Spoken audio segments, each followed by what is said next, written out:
Tonight, you're going to lose about 2% of your brain. You won't feel it happen. You'll close your eyes, drift off, and somewhere in the dark, your skull will have a little more room in it than it did an hour before. By morning, it will have grown back. This happens every single night of your life, and almost nobody knows why. You probably think of sleep as downtime, a pause button. The lights go off, the body goes still, and nothing much happens until the alarm rings. That feels true. It is also almost completely wrong. Your brain shrinks every night because it is cleaning itself. And the story of how scientists figured that out is stranger than anything you'd guess lying in bed. Start with a simple question. Where does the mess go? Your body has a sewage system for the rest of you. Lymph nodes, filtering blood, hauling waste out through the kidneys and liver. But the brain doesn't have lymph vessels running through it. For decades, that was one of neuroscience's quiet embarrassments. The organ that runs everything else in your body appeared to have no way of taking out its own trash. Then, in 2012, a researcher named Micah Nedergaard, working out of the University of Rochester, put mice under anesthesia and watched fluorescent dye move through their brains in real time. What she found didn't match anything in the textbooks. There was a hidden plumbing system tucked along the outside of blood vessels, flushing fluid through brain tissue like a tide coming in and washing back out. She called it the glymphatic system, a nod to the glial cells that operate it and the lymphatic system it mimics. Here's the part that should stop you. This washing only happens efficiently during sleep. While you're awake, the channels stay narrow. The moment you fall asleep, the spaces between your brain cells expand by as much as 60%. Fluid pours through. Waste gets swept out. Then, as you wake, the channels tighten back down. 60%.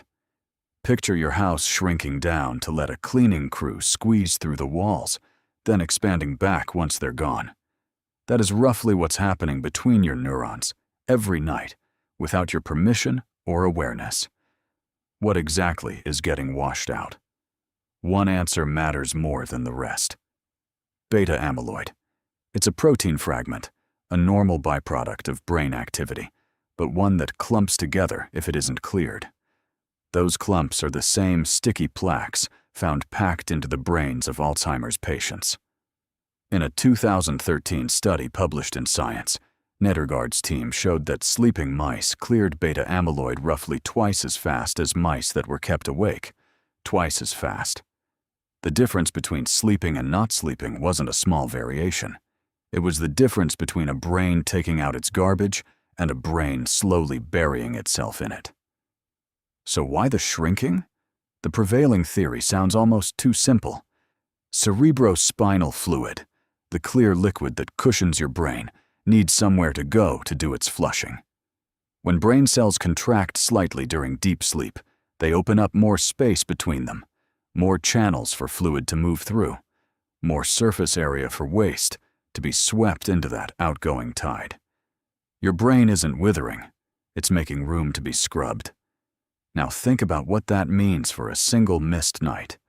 Skip sleep once, and your glymphatic system doesn't get its window. The washing cycle doesn't run. Waste that should have been carried out stays put, waiting for tomorrow night to try again. Do that repeatedly, and you're not just tired, you're accumulating. This is where the story stops being abstract.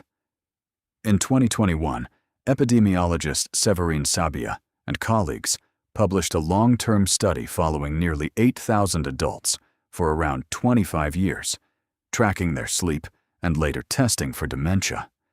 People who consistently slept 6 hours or less in their 50s and 60s had a meaningfully higher risk of developing dementia decades later, compared with those who slept closer to 7 hours. 25 years is long enough that this isn't a coincidence you can wave away. It's a pattern written across half a lifetime. Why does deep sleep matter more than any other stage?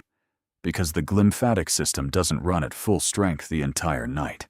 It ramps up hardest during slow-wave sleep, the deepest, most dreamless stage. the one dominated by long, rolling brain waves instead of the fast, chaotic activity of dreaming or waking life.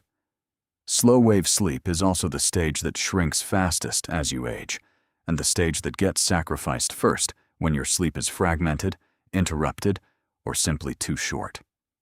Here's a question worth sitting with. Have you ever woken up after a short, broken night and felt not just tired, but foggy? Slower to find a word, slightly unable to think in a straight line? That fog might be more literal than it feels. You may quite plausibly be walking around with a brain that didn't get full.